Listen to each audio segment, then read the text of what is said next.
Hello hi നമസ്കാരം കൂട്ടുകാരെ, എന്തൊക്കെയുണ്ട് വിശേഷം?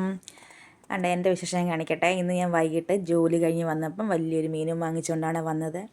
ഈ മീനാണ് തേട്. ഇത് വെട്ടാൻ ഇച്ചിരി പാടാ, നല്ല മുള്ളൊക്കെ ഉള്ള മീനാണ്, നല്ല വെയിറ്റ് ഉണ്ട് കേട്ടോ. അങ്ങനെ ഞാൻ മീൻ വെട്ടാൻ പോവുകയാണേ. അങ്ങനെ മീൻ വെട്ടി തേച്ച് കഴുകി കൊണ്ടുവച്ചപ്പം തന്നെ ഒരു 7 മണി കഴിഞ്ഞിട്ടുണ്ട്.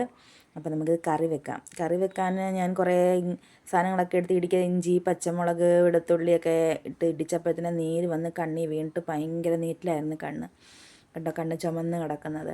പിന്നെ ചട്ടി ചൂടാക്കി ഞാൻ മീൻകറിക്ക് തയ്യാറെടുക്കുവാണേ. അങ്ങനെ മീൻകറി വെക്കാനുള്ള എല്ലാ കാര്യങ്ങളും ഞാൻ എടുത്തിട്ട് നല്ലോണം മുളകും മല്ലിയും മഞ്ഞൾപ്പൊടി ഉലുവാപ്പൊടിയൊക്കെ ഇട്ട് ഒന്ന് നല്ല വൃത്തിയായിട്ട് മൂത്തതിന് ശേഷം വെള്ളം ഒഴിച്ച് പിന്നെ പുളി ഇടുകയാണേ. പുളിയിട്ട് ഞാൻ ഉപ്പ് ഇട്ടിട്ട് ഇതൊന്ന് തിളയ്ക്കാൻ വെച്ച്, തിളച്ചതിന് ശേഷമേ മീൻ പറക്കി ഇടാവുള്ളൂ.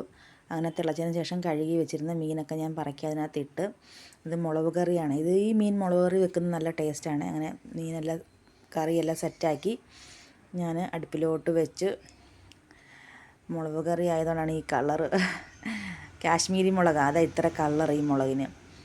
അങ്ങനെ മുളക് കറി വെക്കാൻ വേണ്ടി എല്ലാം സെറ്റാക്കിയിട്ട് ചപ്പാത്തിയാണ് ഇന്ന് ഞങ്ങൾക്ക് ഉണ്ടാക്കുന്നത്. ഇന്ന് ഞങ്ങളുടെ ചപ്പാത്തിയും മീൻ കറിയാണ്. അങ്ങനെ എല്ലാം ശരിയായിട്ടുണ്ട്. അങ്ങനെ ഞങ്ങൾ കഴിക്കാൻ വേണ്ടി, ഞാനും മോളും കഴിക്കാൻ വേണ്ടി ഇരിക്കുവാണ്. അപ്പം മോൻ ഇവിടെ ഇല്ല, മോൻ കുത്തിയോട്ടത്തിനായിട്ട് അമ്പലത്തിൽ പോയേക്കുവാണ്. അങ്ങനെ കറിയൊക്കെ വെച്ചിട്ട് ചപ്പാത്തിയും മീൻ കറി കൊണ്ട് ഞങ്ങൾ കഴിക്കുക. നല്ല കുറുകുറുത്ത ഗ്രേവി ആണ് ഇതിനകത്തുള്ളത്. അങ്ങനെ മീനും ചപ്പാത്തിയൊക്കെ ഇട്ട് ഞങ്ങൾ, നല്ല ടേസ്റ്റാണ് കേട്ടോ ഈ മീൻ, സൂപ്പർ ടേസ്റ്റ്. എൻ്റെ മോൾ എല്ലാ മീനൊന്നും കൂട്ടത്തില്ല, ചില മീനുകളെ കൂട്ടത്തുള്ളൂ. അതിൽ കൂട്ടുന്നൊരു മീനാണ് തേട്. അപ്പം തേട് അവൾക്ക് ഇഷ്ടമായതാണ് ഞാൻ ഇത് വാങ്ങിച്ചത്. അങ്ങനെ ഞങ്ങൾ അതൊക്കെ കഴിച്ച്, നല്ല മാംസമൊക്കെ കഴിച്ച്. വലിയ മുള്ളാണ്, ചെറിയ മുള്ളൊന്നും ഇല്ല, അതുകൊണ്ട് പിന്നെ നമുക്ക് വലിയ മുള്ളെടുത്ത് മാറ്റിയിട്ടാലും കഴിക്കാം.